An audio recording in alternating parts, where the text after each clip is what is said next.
Hello, এই তো একটা ট্রেনিং ভিডিও নিয়ে আসছি, যেটা আমার ওই ফোনে প্রায় সময় দেখতেছি, এখন ঘুরে ঘুরে আসতেছে।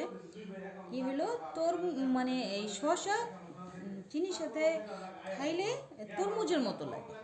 তো এটা আমি এই যে আজকে নিয়ে আসছি ট্রাই করার জন্য।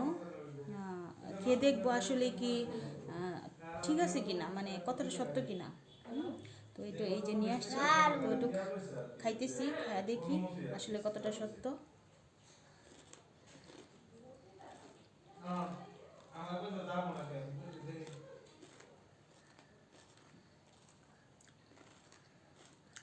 আসলে কথাটা আসলে সত্য, আমার কাছে অনেক ভালো লাগছে। শসাটা আসলে তরমুজের মতো ফিলিং আসতেছে, আসলে মজাই লাগতেছে। তো আপনারা একটু খেয়ে দেখবেন, আমার মতো একটু ট্রাই করে দেখবেন।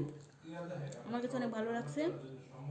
তো আমি আরও তরমুজের ফ্লেভার অনেকটা তরমুজের ফ্লেভার আসে, অনেকটা আসলে মানে ওই ওই রকমই লাগে, তরমুজ খাইলে যেমন লাগে এই আর কি।